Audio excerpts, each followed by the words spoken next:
Est-ce que les mots de nos parents peuvent façonner notre avenir sans que l'on s'en rende compte?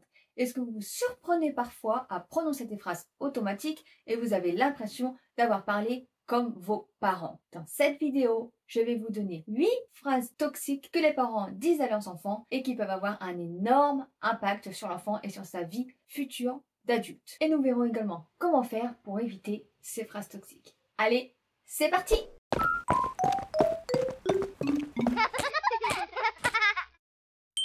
Bonjour à tous et bienvenue sur la chaîne de Mamounette Imparfaite. Sur cette chaîne, je vous partage des conseils, des astuces, des recettes et bien d'autres choses pour vous aider dans la vie de tous les jours avec vos enfants. Les parents ont le pouvoir des mots. Et oui, rien que cela. On dit toujours que nos enfants croient tout ce qu'on leur dit, et bien c'est vrai. Alors, il est important de faire attention aux paroles que nous prononçons et d'éviter certaines phrases qui peuvent abîmer l'enfant. Alors voici 8 types de phrases à proscrire. Arrête de manger là, t'es assez gros comme ça, hein. Tu veux pas manger un peu plus là, regarde comme t'es maigre. Coiffe-toi, tu ressembles à rien là. Toutes ces critiques directes de l'apparence de l'enfant peuvent immédiatement affecter sa confiance en lui et son estime en lui-même. À long terme, cela peut contribuer à des problèmes d'image corporelle, de dépression, de troubles alimentaires tels que l'anorexie ou encore la boulimie. Pour exemple, je vais prendre ma propre expérience étant donné que ma mère, que j'aime beaucoup, et qui a toujours été une maman très attentionnée, même un petit peu trop protectrice, elle ne faisait pas beaucoup attention à ses paroles et toujours maintenant d'ailleurs. Elle me disait souvent, faut que tu manges, t'es trop maigre, maquille-toi un peu quand même, t'as fait quoi, tes cheveux sont moches aujourd'hui? Et j'en passe et j'en passe. Phrase qu'elle me dit encore parfois. Ça n'a pas changé, mais heureusement, maintenant, je suis adulte et j'arrive à faire quand même la part des choses. Mais étant plus jeune, je n'avais pas du tout confiance en moi et ces paroles, ça ne m'était pas beaucoup, bien au contraire. J'ai dû faire un gros travail sur moi-même pour m'accepter et autant vous dire que ça va mieux, mais que depuis quelques petites années. Donc il est important de faire attention de ne pas critiquer physiquement nos enfants, mais plutôt de les valoriser. Oh, arrête de pleurer, les garçons, ça ne pleure pas, t'es un homme ou pas? Qu'est-ce que tu es lente, c'est dingue d'être aussi molle. Pourquoi tu marches comme ça? Marche normalement. Ici, on se trouve avec des critiques sur ce que fait l'enfant. Pour les pleurs, en fait, pour tout ce qui concerne les émotions, il ne faut pas empêcher un enfant de pleurer. C'est important qu'il exprime ses émotions et non qu'il essaie de les cacher ou de les réprimer. Ça va lui permettre de comprendre et d'apprendre à gérer ses émotions. À l'inverse, si on dit à l'enfant de cacher, de garder ses émotions, cela peut entraîner des difficultés à exprimer et à gérer les sentiments. À l'âge adulte, ça peut se traduire par des difficultés relationnelles. En ce qui concerne ce que fait l'enfant, par exemple, le fait d'être lent. Qu'est-ce qu'on a pu me dire celle-là? C'est limite si j'avais pas écrit « molle du genou sur le front ». Pendant longtemps, j'ai cru vraiment que j'avais un problème de lenteur. Puis je me suis rendu compte que non, au contraire, j'ai plutôt la capacité d'être calme et réfléchi avant d'agir. D'où cette lenteur d'action. Mais encore une fois, il m'a fallu du temps avant de me rendre compte. Alors même si un comportement chez votre enfant vous dérange ou vous questionne, ne le pointez pas du doigt, mais encouragez-le plutôt dans ses actions, accompagnez-le, c'est tout ce qu'il a besoin. Oh, j'aurais préféré que tu sois pas né.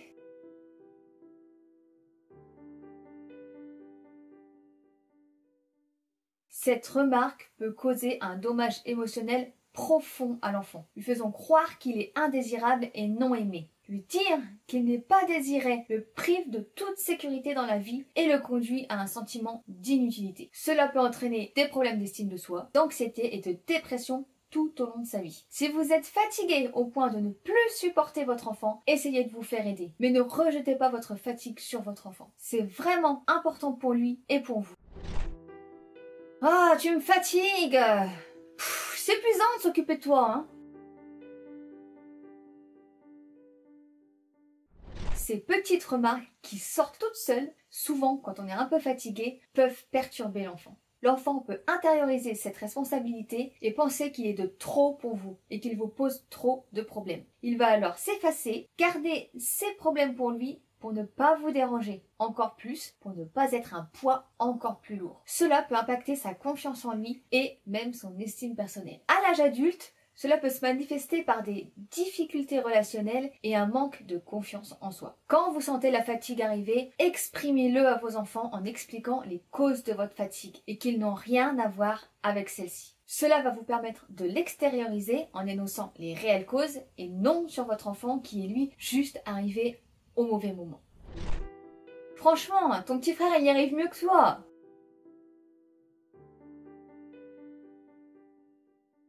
Les comparaisons constantes peuvent miner l'estime de soi de l'enfant et lui faire croire qu'il n'est jamais assez bon. Cela peut engendrer un sentiment d'insuffisance et une compétition malsaine dans les relations avec les autres. Alors évitez de comparer vos enfants avec ses frères, les sœurs, ses cousins, avec les autres tout simplement. Chaque personne est différente et a ses propres qualités. Encouragez et accompagnez toujours vos enfants, ils sont incomparables. Oh mais quel débile, c'est pas vrai! Vas-y, pousse-toi, tu sers à rien.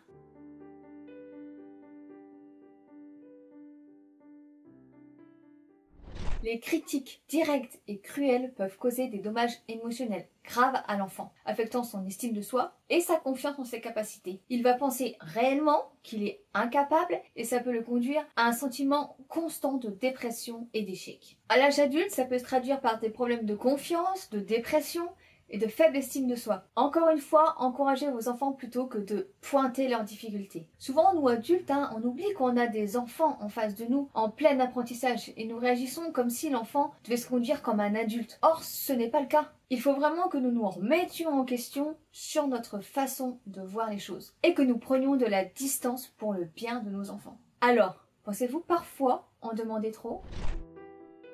Si tu continues, je m'en vais, et je te laisse tout seul ici.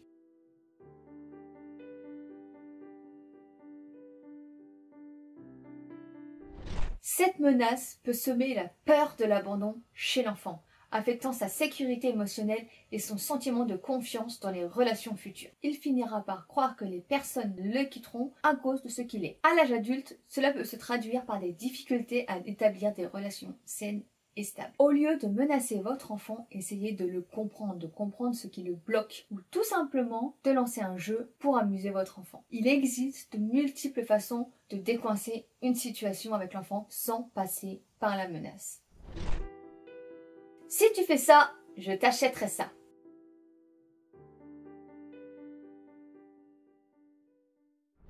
Les promesses non tenues peuvent briser la confiance de l'enfant envers ses parents et semer les graines de la méfiance. L'enfant se sent trahi.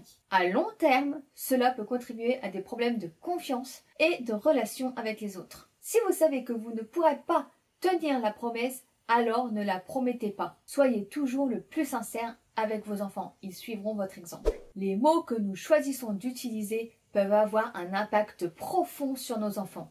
Non seulement dans l'instant présent, mais aussi pour le reste de leur vie. En optant pour un langage positif et encourageant, nous pouvons contribuer à élever des enfants confiants, aimants et résilients. Et bien c'est tout pour aujourd'hui, j'espère que cette vidéo vous aura plu. On se retrouve très vite dans une prochaine vidéo. Je vous embrasse, à bientôt.